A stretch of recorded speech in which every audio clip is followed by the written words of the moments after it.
Welcome to episode 246 of the Ageist podcast. My name is David Stewart. I'm the founder of Ageist. I'm the founder of Super Age, and I am joined by my amazing co-host, Margaret May. Hey, David. Hey, everyone. Today's conversation is one that we at Ageist are really excited about.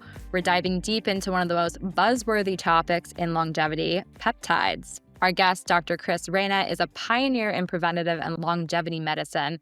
He's been practicing since the 80s. Long before anti-aging was even clickbait, a household term, he was all over it, and he is a wealth of knowledge. There's a great deal of interest in peptides today, and peptides are basically messenger chemicals. They act as messengers interacting with receptors to promote very specific actions. And if you want an action to take place, like muscle growth, or if you don't want an action to take place, like inflammation, you want to identify and use the peptide that tells that tissue or that circumstance to change. That's what peptides are. Hormones work like music. They're symphonic. And if you replace a hormone, you're empowering one portion of the orchestra out of symphony with the rest of the orchestra, and the music changes. It's much better to stimulate your body to make that hormone, because your body will make that hormone in the same rhythm as it was initially made, and you'll get much greater effects from it. That's right. Dr. Chris is the second time we've had him on. He's the founder of Lifespan Medicine. Great branding, by the way, and a leader in redefining how we think about aging. Today, we're going to cover everything from growth hormone stimulation to immune modulation and why copper peptides, that's a new one, I hadn't heard of these, might be your new skincare secret. Looking forward to that. I'm in a real skincare sort of moment too, so interested about that. And of course, why believing in your own potential is really the most powerful thing that we have. After that, we'll spotlight 3 stories from the world of wellness and longevity, everything from NAD+ IV drips at luxury hotels to the powerful rise of women leading longevity science.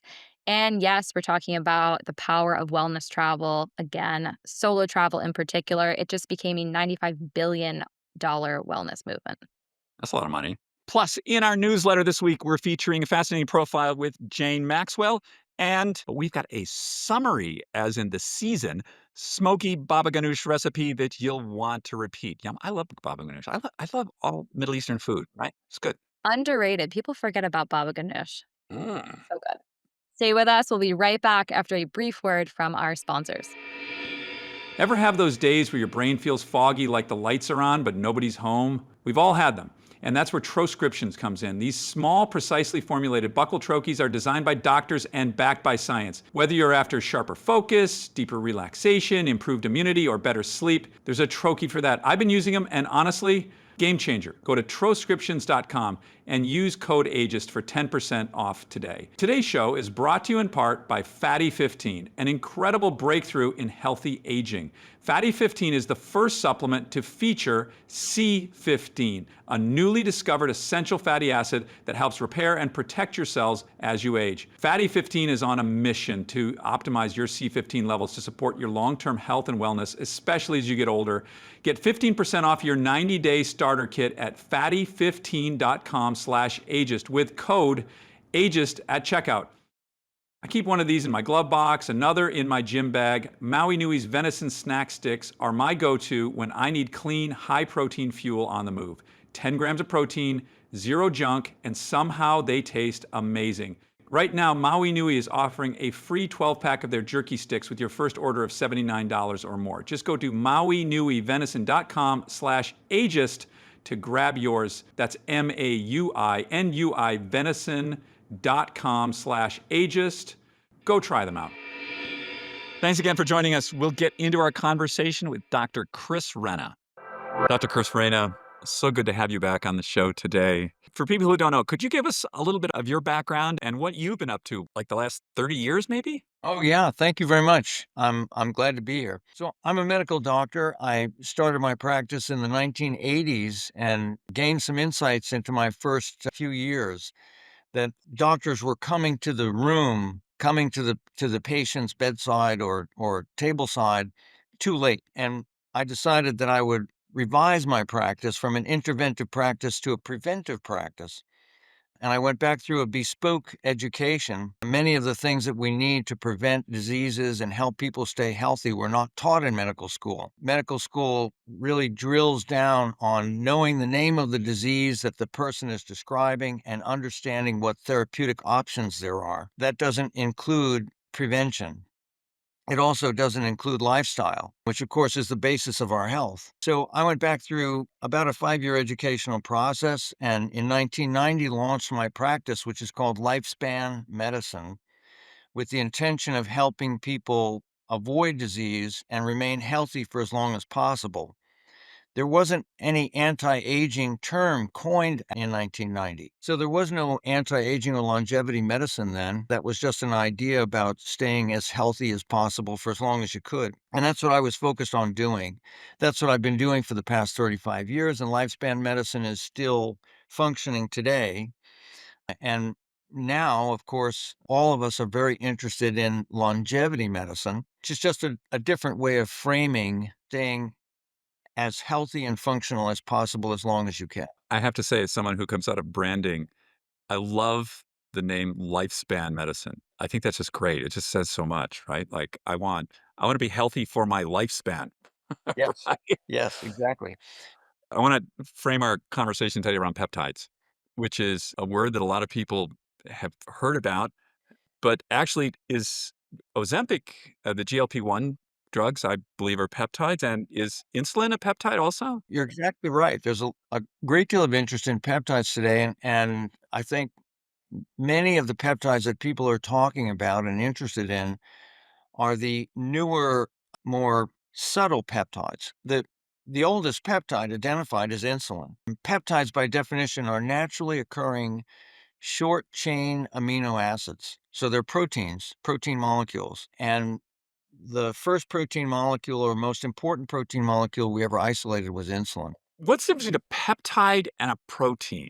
Their size. Peptides are small. By definition, if you want to stay strictly to biochemical terms, a peptide is 99 amino acids or fewer. If you have 100 amino acids, you're a protein. If you have 99 or fewer, you're a peptide. If you have fewer than 10, you're a bioregulator. There are bioregulator peptides, peptides, and proteins. So what I'm wondering here, are these all naturally occurring in our bodies and we run out of them? Are they dysfunction? Or are these synthetic things that mimic functions in the body? Well, they could be both. It depends on what you're speaking about specifically, but the model for this, in other words, how we learn about these things, is these are naturally occurring small proteins that make things happen.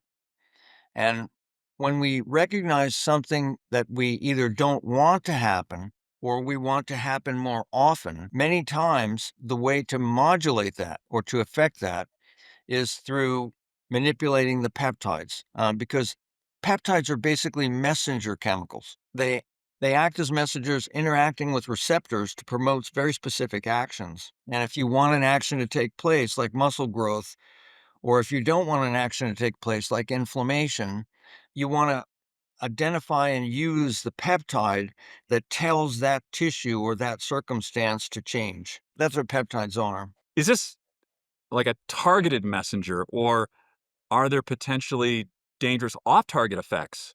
Let's say I want to grow more muscle, then am I also more prone to other things growing that maybe I don't want? Yeah, that's a couple of questions. So the first question of, are these targeted agents? Yes, they are. They're very specific. And the action that you want them to carry out is very specific. But the larger question, the next question that you asked was, in carrying that out, in encouraging that action to happen. Let's say it's not happening in me now. And if I initiate that and want it to happen, could adverse consequences occur? It's possible those adverse consequences could occur. For example, if you took a peptide that stimulates a hormone, you could create an overabundance of that hormone and end up having too much of it. That could have a negative or adverse effect.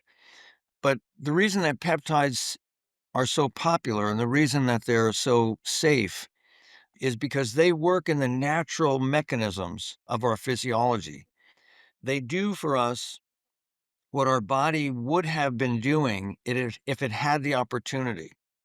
And sometimes we recognize that our body is failing us in ways that we then want to manipulate. For example, if in aging, if you have a decline in a hormone, you have two choices. You can either stimulate that hormone to be secreted by your own body, or you can replace the hormone. Hormones work like music. Hormones are rhythmic, they're symphonic. And if you replace a hormone, you're empowering one portion of the orchestra out of sequence or out of symphony with the rest of the orchestra, and the music changes. It's much better to stimulate your body to make that hormone, because your body will make that hormone in the same rhythm as it was initially made, and you'll Huh. get much greater effects from it. So in that one specific example of hormone stimulation versus hormone replacement, the peptides that act in that way are much more beneficial than taking the hormones themselves. Okay, so now I'm gonna go into something I know nothing about. You can help me out here. So, for instance, say I had an injury and I rather than taking human growth hormone to like accelerate the healing, I would take a peptide or a combination of peptides to cause my body to create more human growth hormone. Am I in the weeds here? No, you're not in the weeds at all. You hit it exactly right. In fact, the family of peptides most known to stimulate the secretion of human growth hormone are the morelin family, tesamorelin, ipamorelin, and sermorelin. Of those three, the most potent is tesamorelin, most active. So for a person over 45 or 50, their growth hormone production starts going down. It starts to decline. And that means that they might have a difficult time maintaining muscle mass, bone density, and connective tissue. They might also have some difficulties in the central nervous system and the cardiovascular system, but those are recognized as secondary. If you were to take tesamorelin, you would be stimulating your growth hormone production. And if you respond to tesamorelin, you'll have just as much growth hormone as you used to have, and you may even have a little more. Most people respond biologically. They don't over exceed their goal. They take tesamorelin or they take gonadotropin or they take whatever hormone they're targeting to stimulate, and they have a restoration of that hormone's functionality and ability. When you use the word take, explain to me what do you mean by take? Well, the peptides that we're talking about today, for example, tesamorelin, you make tesamorelin and so do I. Because of our age and our respective physical conditions, we may not make as much of it as would be best for us to make. So we would have to somehow take in the tesamorelin. When you take peptides, you take them orally, topically, or by subcutaneous injection. And of course, the most recent popular peptides are the GLP-1 drugs that you alluded to earlier, tirzepatide and semaglutide, which are branded under 5 different company names of Ozempic, Wegovy, Mounjaro, and Zepbound, with a third form of semaglutide in the oral application called Rybelsus. So basically, these peptides, which are small amino acid molecules that make things happen, decline as we grow older, and it makes fat cells much more resistant. Their decline makes fat cells resist giving up their calories. That does a couple of things. One is it encourages the fat cells to continue accumulating calories and growing, so our body fat gets greater. And two is it disrupts our immediate access to an energy supply, so we get more tired. When you restore the ability to withdraw those calories, you get a much more fluid exchange. Whenever you need energy, you have a place to go to get it. You don't have to go to a restaurant to get it. You can get it from around your waist or on your hips. And that's what the GLP-1 drugs have been so revolutionary in doing. If I might digress for a moment and just talk about a 10,000-foot view of aging. The 10,000-foot view of aging is that each human being is amazingly complex and efficient in their ability to utilize and convert energy into functionality. So when we're young, we have this amazing ability to take in energy from the outside and convert it into growth and repair, and to enable ourselves to be functional through that time in our childhood, in our teenage years, in our early 20s. As we grow older, evolutionary mechanisms create an opportunity for cells to make mistakes. Those mistakes result in an energy inefficiency and a buildup of waste. The 10,000-foot view of aging is waste buildup, energy inefficiency. If we could restore an inexhaustible form of energy, particularly if it was waste-free, which is not theoretically possible, but if it were a waste-free, inexhaustible source of energy, no human would age. We would never have gotten older, and we would never die. We would perpetually improve ourselves, repair ourselves, and restore ourselves. We would be forever 22 or forever 25 or whatever peak year we enjoyed. So a GLP-1 drug that restores a little bit of that ability gives us the ability to withdraw energy whenever we need it and not have to wait to get something to eat. Makes it very easy for us to repair ourselves and to improve our functionality, which is why the GLP-1 drugs have now been identified as being beneficial to the heart and to the brain. We'll be right back with more from Dr. Chris Renna after this quick break. We all want to think clearer, feel better, and perform at our peak. But brain fog, stress, and fatigue can get in the way. That's where Troscriptions comes in. Troscriptions isn't just a supplement company. They're a team of doctors, scientists, and biohackers creating pharmaceutical-grade, precision-dosed nootropics that help you optimize your mind and body. Unlike traditional supplements, they're buccal troches or small dissolvable squares, bypass digestion, and deliver fast, effective results. Whether you need deeper focus, stress relief, better sleep, or stronger immunity, Troscriptions has science-backed solutions for you. Some of their top formulas include TroCalm for fast stress relief and a sense of balance. They have Tromune, which I use every day. It's a powerhouse immune and inflammation fighter with cordyceps to keep you resilient. There's Blue Canatine, a game-changing nootropic for sustained energy, sharp focus, and cognitive performance. Personally, I've been using Tromune all winter, and I haven't gotten sick. Not only does it boost my immunity, I'm sleeping deeper and waking up more refreshed. If you're serious about upgrading your brain and your body, check out Troscriptions, because better performance starts with better biochemistry. Use the code AGEIST for 10% off at Troscriptions.com. That's AGEIST for 10% off, because you deserve to think, feel, and perform your best. As someone who thinks a lot about aging, I've tried most everything, from cutting-edge tech to the simplest things like walking more and sleeping better. But what really caught my attention recently is something that feels quietly revolutionary. It's called Fatty 15. This isn't just another supplement. Fatty 15 is built around C15, a newly discovered essential fatty acid, the first to be found in over 90 years. That's right, discovered by Dr. Stephanie Venn Watson while working with aging dolphins in the US Navy. Dolphins, who knew they'd teach us so much about human health? What makes C15 remarkable is how it repairs and protects our cells, boosting energy, supporting sleep, cognitive function, and even smoothing out those stiff joints we start to notice more as we age. Based on over 100 studies, we now know that C15 strengthens our cells and is a key healthy aging nutrient, which helps to slow biological aging at the cellular level. In fact, when our cells don't have enough C15, they become fragile and age faster. When our cells age, our bodies age too. Fatty 15 is clean, 100% pure, vegan, and free from all the junk you don't need. Over 70% of users report real benefits within 16 weeks. Fatty 15 is on a mission to optimize your C15 levels to help support your long-term health and wellness, especially as you age. You can get an additional 15% off their 90-day subscription starter kit by going to fatty15.com/ageist and using code AGEIST at checkout. So, if you want to age like you mean it, gracefully, powerfully, and with purpose, Fatty 15 is a smart place to start. Let's think about some of the peptides that are specifically around longevity, and some of the ones that I've read about are epitalon, I think I probably pronounced that wrong, and FOXO4-DRI. What are these?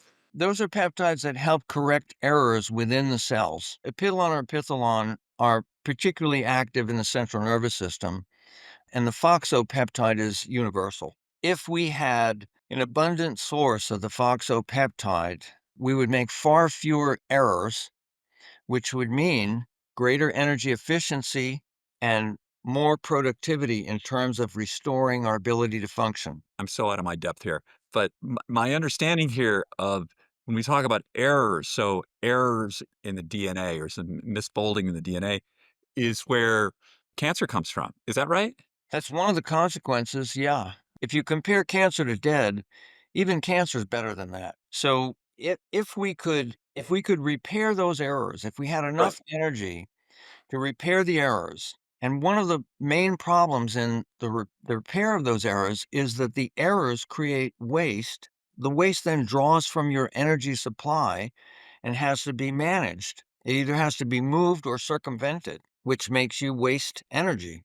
Waste removal from the body would be an ultimate goal. Having enough energy, particularly constant energy like the GLP-1 drugs, help restore in order to repair yourself as needed before the problem that needed to be repaired creates more problems. That increasing efficiency of healing would certainly maintain, and then restore functionality. I guess the question I wanted to ask there was that by doing this cellular repair, would you consider these peptides anti-carcinogenic? Yeah, anything that improves physiology is anti-carcinogenic. But, coming down to very specifics, there are peptides that are very beneficial for the skin, for example. The offshoot benefit of that, of having healthier skin, more collagen tissue, and better immunology in the skin, would mean greater cancer surveillance and the elimination of cancers before they became clinical entities.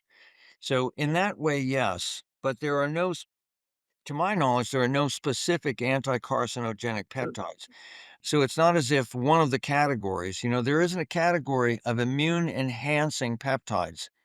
BPC 157, VIP, TB500, thymosin alpha 1, all of these help the immune system do its job better than it would have done if you didn't take it. Some great examples of that, which I can give you if you're interested, but all of them are beneficial in that way. Are any of them specifically focused on cancer surveillance? No. I'm very interested and curious about what peptides are specifically focused on cancer surveillance, and is it possible to isolate those peptides? And if we took those peptides, would we have better cancer surveillance as we age? I'll digress for a moment because your listeners may not be aware that most adults, there's an antibody that's released by the immune system when an immune system cell recognizes a cancer cell. It's called anti-malignant antibody, and it was discovered by an investigator at MIT in the 1990s. For a number of years, just a few, I measured anti-malignant antibodies in my patients. All my patients were adults then. At that time, I had very few people under 25, so they were all mature, fully developed adults. And they all had anti-malignant antibody levels, which meant they all had cancer. Their immune system was recognizing cancer every day. The reason I stopped measuring it is because sometimes it would go up and would really alarm us. It would alarm the person, it would alarm me. And the most we could do is say, well, let's wait 2 months, or let's wait 6 weeks, or let's wait 4 weeks, and we'll recheck it. In all the time that I measured anti-malignant antibodies in people, they always went down. Fortunately, I didn't have an individual who went on to develop a clinical cancer where that anti-malignant antibody would have continued to rise. But the example I'm using, or the point I'm making, is that most adults are dependent upon cancer surveillance in the immune system and the destruction of cancers by their own immune system. So anything we do that helps the immune system do its job better, BPC or VIP or TB500 or thymosin alpha 1, any of those, would naturally improve our ability to recognize and destroy cancers before they come clinical. Thank you for that. Do you feel that we're looking at a world where you could have, say, 100-year-old and they have the physiology of someone much younger because they've been able to, utilize a range of peptides? Yes. So I guess the overview question you're asking is, do I think that peptides will make a purposeful contribution to the extension of functional lifespan? The answer is yes, they do. Meaning all the peptides we've mentioned today, you and I and all your listeners have in your body. We're making them. We're just not making them in the same quantity or in the same sequence.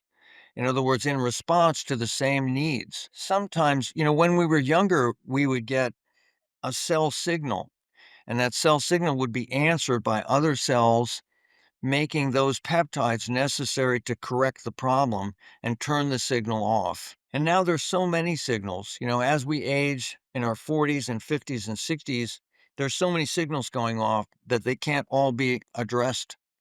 So the peptides don't get made. Mm. By isolating these different peptides and applying them individually, there's no one size fits all peptide. I know the GLP-1 drugs look like that. It looks like everybody should take tirzepatide, which is Mounjaro and Zepbound, or everybody should take semaglutide, which is Wegovy and Ozempic. It's not necessarily the case. They're good for the overwhelming majority of people, but they're not good for everybody, and they're not right for everybody. So peptides have to be individualized. Mm.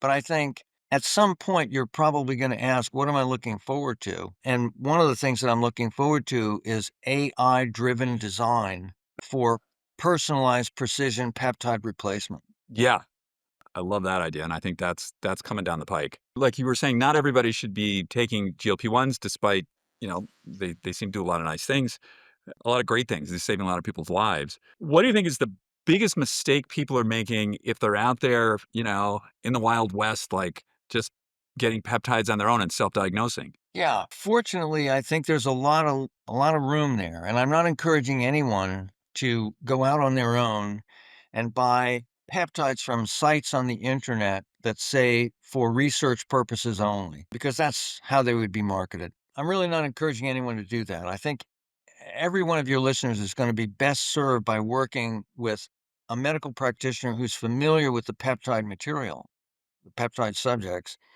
and who takes an interest in their uniqueness, who asks them the questions necessary and does whatever diagnostic studies are needed to individualize a peptide program for that person. But I think that all of us, if all of us had that opportunity, that access, it would be beneficial to us. You mentioned peptides for the skin, which is something I know absolutely nothing about, and I'm hoping you're going to educate me on here. Some people have mentioned copper peptides.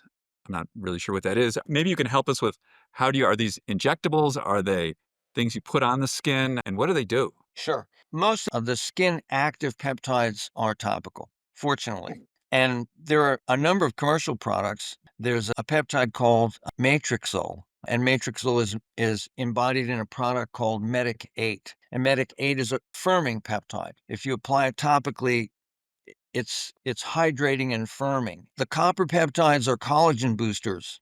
So that's a little longer strategy.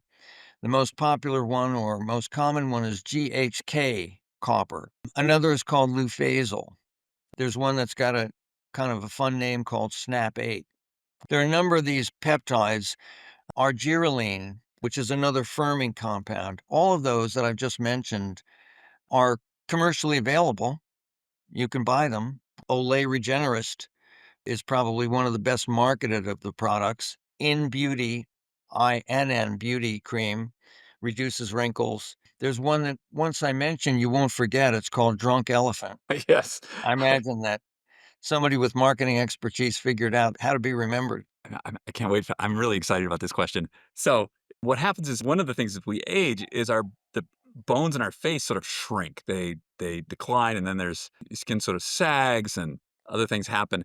And this is of personal interest to me. If I want to keep the bones in my face from doing that and becoming even more skeletal than I am, is there a solution to that? Well, yes, there is. It's not a simple solution, but there is a solution, of course. And it doesn't have to it's not specific to bones of the face, but bone health and connective tissue health is highly dependent upon reproductive hormones and growth factors. So the two primary areas there would be for a male, the androgen hormones, and for a woman, the estrogen hormones. Women also benefit from androgen hormones in proportion to their estrogens, but maintaining estrogen activity through bioidentical hormone replacement in women and maintaining hormone activity and bioidentical replacement or stimulation in men could be very helpful in that regard. that's where the reproductive hormones and growth hormone converge, because growth hormone is necessary to maintain the connective tissue that helps maintain the bones. Taking those, in other words, making sure that you have a growth factor in the 70th percentile or higher, could be very beneficial. And most of us, once we pass the age of 50, have growth factor levels below the 70th percentile. In endocrinology, when you see a child with a growth factor level below the 70th percentile and they're slow to develop or grow, you replace that level and you try and get it above that 70th percentile. We older people tried to mimic that. When we recognized it in the early 1990s, the benefits of growth hormone replacement, we tried to mimic it by taking growth hormone replacement. And even then, peptides were considered poor man's growth hormone. In the 1990s, as it is today, growth hormone is very expensive, relatively expensive. And there were amino acid combinations that would help stimulate growth hormone secretion back then in the 90s. And that actually encouraged the business of compounding pharmacies, which is where all peptides are sourced now. It was the interest on the part of the public in getting more growth hormone that stimulated the business of compounding pharmacies. In the 1990s, there were dozens, and now there are hundreds of them. And they can make these peptide combinations. Once the morolins were discovered, the first peptide that was discovered that released growth hormone was MK677, and it was discovered by Lilly, which is a company that also makes human growth hormone. And my suspicion is that Lilly never marketed MK677 because they were already profiting from selling growth hormone and they didn't want to compete with themselves, which from a business standpoint makes perfect sense. Humanitarian issues are questionable. But one of the reasons that the MK677 is not as popular as the morolins, tesamorelin, ipamorelin, and CJC sermorelin, is because the morolins have to be taken by subcutaneous injection. MK677 is a pill, making it much more available, but MK677 stimulates appetite, causes weight gain. I see. Most people don't want to gain weight. Chris, what do you think? Is there one peptide out there that might totally change how people are thinking about this if it catches on? Something that we don't know about. Peptides are subtle, and, barn burners, marquee acts are profound. And so I think the peptide movement as a whole is going to get people's attention and already has. And I think that's the basis on which peptides will continue to be explored, examined, and promoted, because we'll realize that restoring our body's ability to do things naturally has even more benefit than forcing it or imposing it on the system. So I think the peptide movement is here to stay, and I think it's going to grow. You were talking about bone health earlier, right? And facial appearance, cosmetic aspects of it. The two most popular and effective drugs that are sold for osteoporosis are Forteo and Tymlos. They're both peptides, and they were both peptides that were recognized for what they did before they became patented drugs.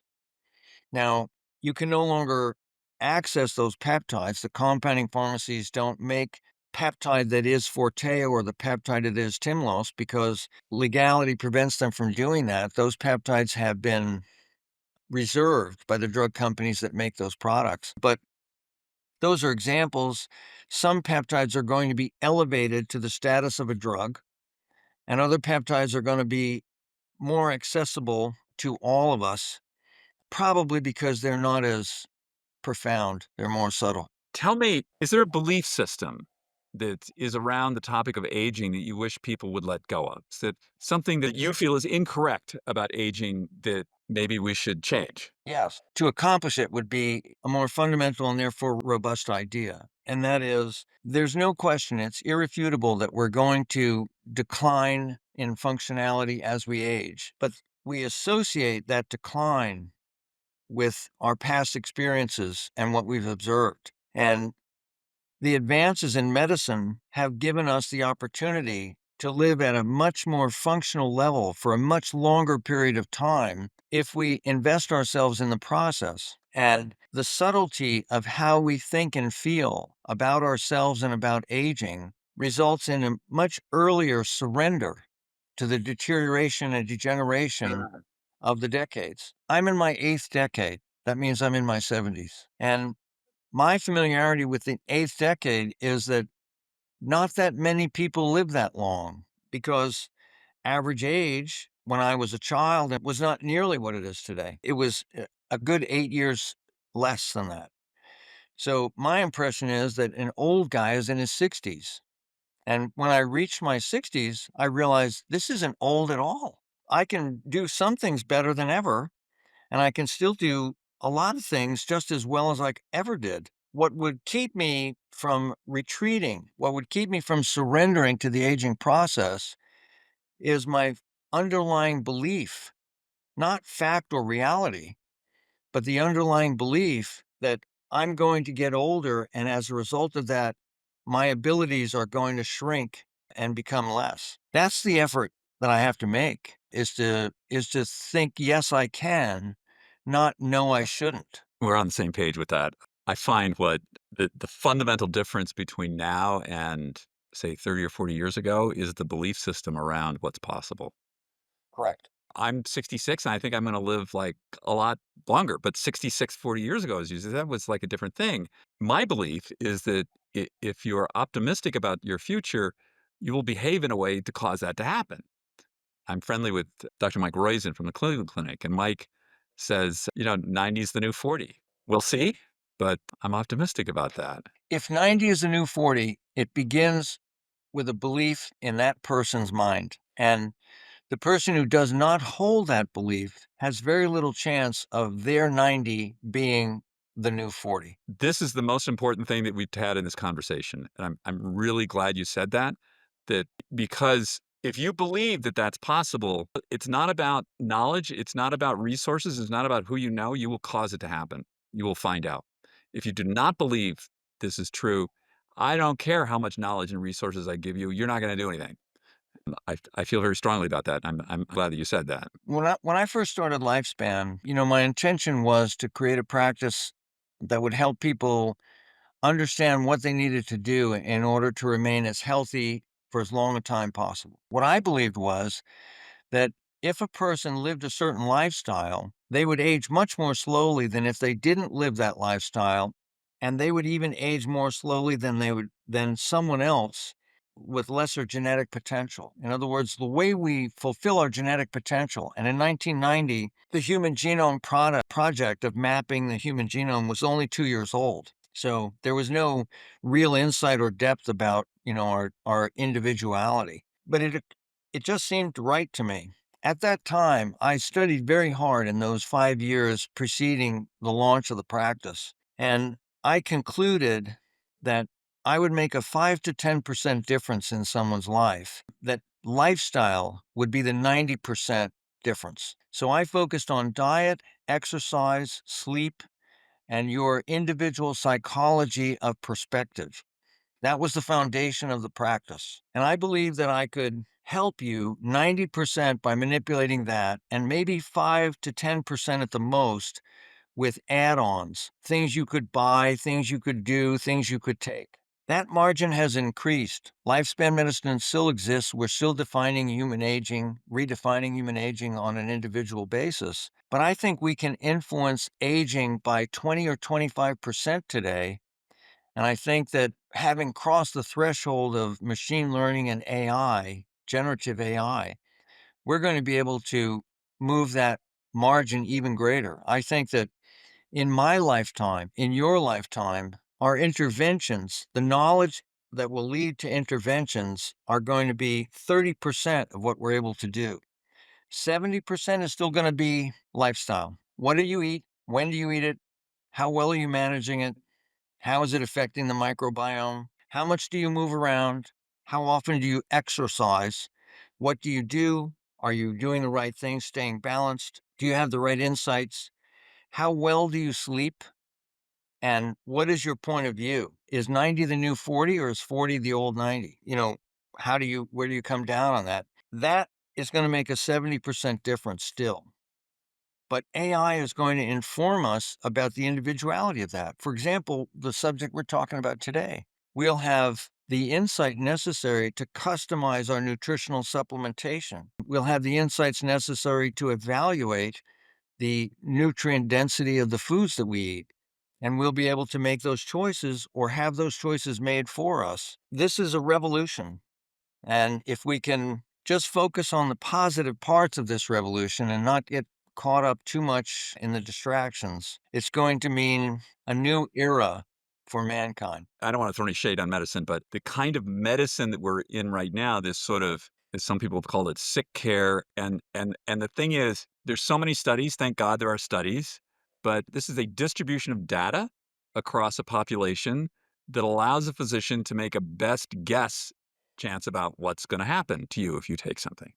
And I'm very glad that they have these studies and that we have like, okay, this is the high. It's just probability, right? But on this distribution of data, if you take 50 of these, I guarantee you I'm way out here on one of them. And the only way we're going to find that out is we sort of test and learn. But if we have, as you're saying, an AI-based health consultant, a health coach, that removes that a lot of that guessing, right? It's like, no, it's because the only N that I care about is the N of one, me. Like all this other data, I'm not that concerned about. The first N that we should care about is the N of one. Right? Right. That's the one that counts. And that's because whatever we're capable of doing is going to be of benefit or harm to the rest. Yeah. And the more the N of one can do, the more benefit the group will receive. That's right. We all learn. Chris, is there anything you would like to leave my people with today? Oh, sure. Yeah, absolutely. Each of you are literally the same complexity as a universe. Each of you have very similar requirements and challenges. Unlike a universe, you have the ability to believe in yourself and believing in your capacity, believing in your potential. The more you believe in yourself at this moment, the better you can leave behind the different selves you once were. The freer and more enabled you're going to be to make yourself the best version today and tomorrow. You have to believe in who you are today, and you have to give yourself every encouragement and opportunity to be as good or better than the person you wanted to be tomorrow. That's beautiful. Thank you. That was really wonderful. Chris, it's just a delight having done this podcast for like 6 years. You see things that are sort of people consider way out on the fringe. And then they become more and more, we get closer to the center. And peptides were things that I heard about, 4 or 5 years ago. And it was just like, what is this? I don't understand. And most people consider this really experimental and sort of semi-dangerous, unregulated. And now the discussion on this has changed radically. And my thinking on it has changed. One of the great things about having a brain, Chris, is you can change your mind. You can learn. Yes, we can, and we do. We do. Thank you so much for your time today. Well, it's been a real pleasure. It's been a real pleasure, and I hope everyone enjoyed it or at least benefit from some part of it.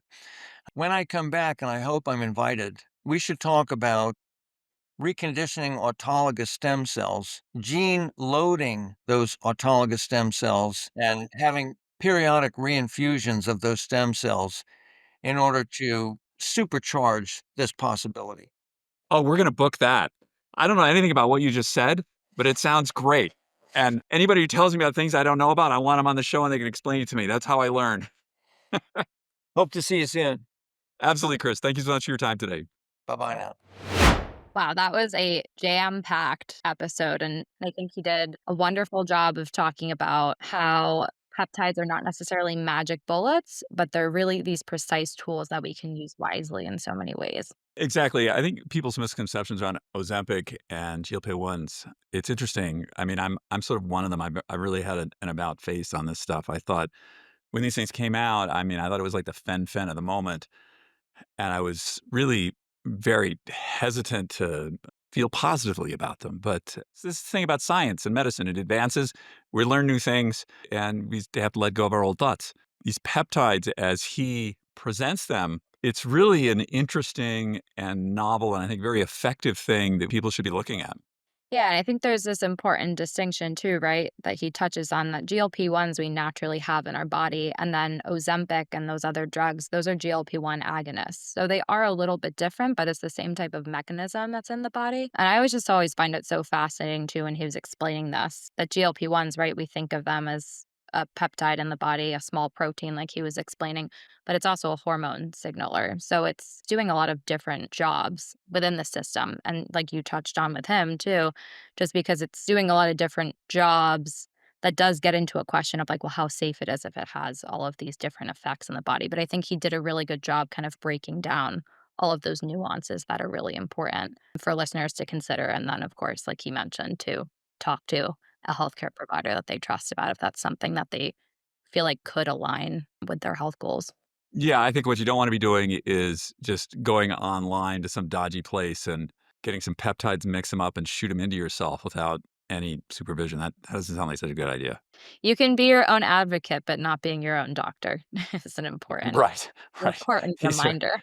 they have a powerful influence on our physiology, and I think that we need to monitor what that is. Like, you need to be doing extensive blood work before, during, and after to make sure that you're not affecting things you don't want to affect. Because, what we've learned with the GLP-1s, they have effects throughout the body, the receptors throughout the body. All seems positive so far, but, you know, I think there are things we need to keep an eye on. Yeah, and because it's like a hormone, like he's saying, I think he did a really great job. My favorite line when he was talking about hormones are like music. It was just such a powerful visual, and I think it really did a good job of capturing this idea of, right, even if we have like an isolated issue or something that we perceive as an issue in the body that we want to fix, we can't just put something in and think, oh, it's just going to fix that one thing, right? There's going to be kind of Right. this ripple effect that is happening, which is important to keep in mind. So I think what's clear here is that peptides or hormones, any of these things, it's not a cure all. You still have to put the effort in. You still have to do the work. You're not going to be gaining muscle. You're not going to be losing fat. You're not going to be doing any of these things unless you got your diet dialed in. You're doing the work that you need to do physically. These things are not magic bullets. They're helpful along the path. Exactly. Next up, we'll get into what's happening in the broader wellness world this week after a word from our sponsor. If you've ever caught me between meetings or getting home from a hike, chances are you'd find me with one of these in hand, a Maui Nui venison snack stick. I've been through every clean protein trend you can imagine, but this one, it's the real deal. Each stick has 10 grams of protein and just 55 calories. That's more protein per calorie than salmon or grass-fed beef. And it's not just clean, it's delicious. The original has a subtle hint of sweetness, and the peppered one, bold, savory, with just enough kick. The peppered is a favorite, but I do keep both on hand. What makes it even better? It's meat with a mission. Maui Nui sources their venison from wild axis deer on Maui, an invasive species that threatens the island's ecosystem. So every bite is helping to restore balance to Hawaii's environment. No hormones, no fillers, just pure nutrient-dense protein from animals that live wild and free. It's the kind of snack I actually feel good about. Fuel for a longer, stronger life. Plus, right now, Maui Nui is actually giving away a free 12-pack of their jerky sticks with your first order of $79 or more. Just go to mauinuivenison.com/ageist to grab yours. That's MAUINUI venison.com/ageist. So Margaret, out in the wild world of wellness, what is new this week? What are we discussing this week? First up, continuing with our theme related to peptides and cellular energy, NAD plus infusions have hit the high-end hotels. So the brand True Nigene has launched in-room NAD plus IV infusions at the Equinox Hotel in New York. Curious if you had heard about this because of your time in New York. But think upgraded recovery, boosted energy, longevity tech, but it's all delivered with turn-down service. Very hoity-toity. So we have a rise in our leading ladies in the longevity space. A growing number of female scientists like Jennifer Garrison and other influential voices like Kayla Barnes-Lentz are rewriting the narrative around women and aging. They're focusing on reproductive longevity, and they're calling attention to the gender gap in longevity research. And lastly, we've got solo travel for self-care. This stat was astounding to me. According to a new market report, solo travel in the US is booming, valued at nearly 95 billion in 2024 and projected to grow at 124% CAGR through 2030. Curious why you think that might be. Well, I think there's a number of things going on here. Is the modern world, we're stressed. So we want a break. I think the second is the whole conversation about longevity, or as Chris was saying, lifespan medicine. These are thoughts that are sort of new in the public consciousness in just the last few years. Whereas people, like, if you don't think something is possible, you're not going to go towards it. And these things were thought of as impossible just like a few years ago, or just sort of kooky. Like, why would you do it? What's the ROI on this? If I spend this amount of money, like, what's the benefit to me? But now there's been much more conversation. There's a lot of these, you know, sometimes reputable, sometimes less people talking in the public sphere about this sort of thing. I think in general, the conversation has moved towards these things are positive. They do have effects. This is good for you. And what we say a lot, it's not too late. There's a lot of things that we can do along the way to influence our health and wellness outcomes. We have agency in the world. This is not some, Stacy London says we don't have to accept couch rotting. There's an option if you want that, but we can do other things. And I think it's this sense that we do have agency and we can have positive outcomes if we take advantage of some of these things. Yeah. In relation to the solo travel too, I know we've talked about a lot of wellness travel boons when we've done the news reports in the last couple of Yeah. episodes. And this one, I think when I was reading about it, really touched on this idea of it's not necessarily about escape, it's about rejuvenation with a real focus on mental reset and reflection and like purposeful solitude, which we've talked a lot about community connection here. But I think this idea of creating a space for you to spend time with yourself and get to know yourself is something that, particularly in this article, is talking about how millennials and Gen Z are focusing on that a lot more. Curious if you have ever done the NAD infusions, considering that this hotel in New Now, York is offering it. I don't. Fun fact about these sort of pop-up infusions. I once sat next to a gentleman whose job was to insure these sort of places, and the fail rate on, like, people think an IV is completely safe. Sometimes. I forget what the stat was, something astounding, like 5% of IVs, there's some bad thing happens, and something like 1%, you gotta go to a hospital. So this is A, not risk-free, and B, there's considerable debate around whether putting actually NAD plus into your veins does anything. Like, it's a very big molecule. Can it Mhm. actually get into the cells? I mean, there's some controversy on that. Some people feel yes, they tend to be the people who provide these things. Other Mhm. people are a little more skeptical about it. I think there are ways you can increase your NAD based on your activity, based on your food. Would I do this? No. I would not. Yeah, I remember the IV trend kind of catching on a few years ago, even like 2016 when like Coachella was big. They had like IV infusion, just like tents, for when people are hungover and they need like a little immunity boost. And people think of it as, again, like kind of a quick fix. And it does get into your bloodstream Oh, yeah. quicker intravenously, right? But like you're just saying, it's not like a one and done. Oh, I got my NAD infusion. I'm all good now. I mean, just like stuff happens. The phlebotomist, depending on your vein, the vein rolls. Maybe you miss the vein and you get a nerve. Maybe like it's not a zero risk proposition.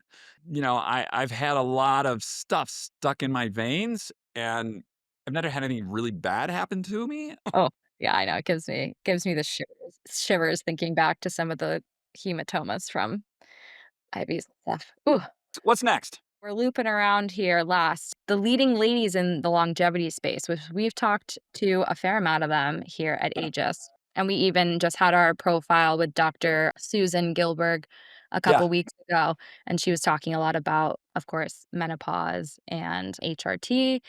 Yeah. And when I was reading this, I was thinking about her because I think that there really is, like we've previously discussed, this menopause taking more of a center stage in the conversation. And I think it is because more female scientists and doctors and other influential voices are just more comfortable speaking out about it. So I think this is just a continuation of that change in our culture and societally. Yeah, I mean, you're talking about 51% of the population. This idea that I remember Jen Wagner, I had her on, and she used the term, what did she say? Pink it and shrink it. Like somehow, like women are just smaller versions of men. And no, I mean, it's a whole different physiology. And I really applaud this discussion that's going on, especially online, about so many women's health issues. I do think that empowering people of any gender to be informed when they talk to their physician, I think it's a good thing. I think before you take any action on any of these things, whatever your gender or your age is, don't be getting too much advice off of TikTok. You want to be talking to somebody who's got your labs and can talk to you about it. And this may not be your primary care physician. They may not be equipped to have this conversation. They may. I know that's great. They may not be. And you may need to find other people out there who have expertise in these areas. I think Dr. Lenz was telling me when she was doing her OBGYN, all the hours that she had, it was like 2 or 3 hours on menopause, like, it wasn't a thing. It's like half a woman's life. Why why are we talking about this? So Yeah. finding people who have that education and can talk to you with a sense of responsibility to you, I think is wonderful. Every practitioner is not going to know everything, which is why you have specialists, which is Yeah. why when you're talking to your provider to kind of suss out if they are actively involved and up to date on all the research, because it does kind of rapidly move. And I think that this point in more women speaking out about menopause and other reproductive issues, that really was the crux of it too, of just being Yeah. more up to date on women finally being included in these studies and then the differences that are being found between male and female physiology. And if you have a doctor that is up to date on that, they might be then counseling you to go in a different direction than someone that might be more out to date on that research. Yeah, and somebody who's willing to treat you as N of one. I think especially with women's hormones, it is very much not a one size fits all. I mean, you guys are really complicated. There's just like a lot of different things that go on. So finding somebody who's willing to take the time to do the right testing, to asking you about your symptoms, your reaction. I mean, of the women that I know, I can't think of a single one that the sort of off the shelf first go to whatever is right. There's a lot of modulation that happens.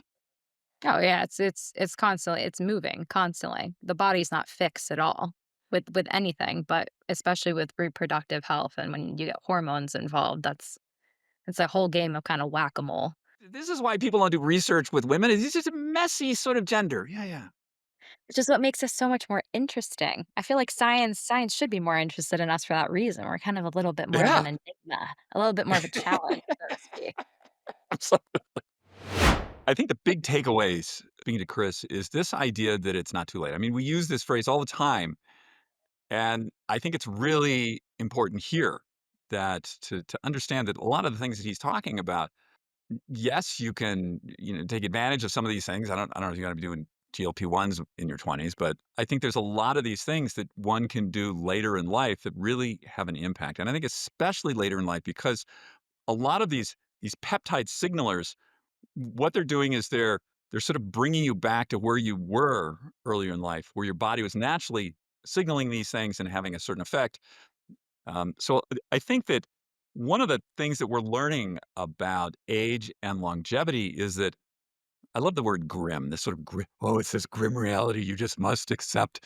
It's the way it is. And well, you can if you want to, but there's actually a lot of things that you can do to impact that. And it's not too late to start any of them. I think a lot of people hold this idea that there's just kind of this straightforward march towards getting older. And Dr. Renna really reminded all of us that aging is not linear. We don't have to Mhm. just surrender to that process. He had a really great quote, something along the lines of, like, what would keep me from surrendering to aging is my belief that I don't have to, which brings in this whole mental aspect. And if we Yeah. shift our perspective in that way and we're open to learning and experimenting, talking to our doctors if we need that added assistance. That belief alone starts to shift the future, our aging future that we're able to build and that we have control over. You just have to start small. It doesn't have to be something big. It should just be a solo walk, talking to your doctor about peptides. But this whole belief, it's a practice just like I, health is.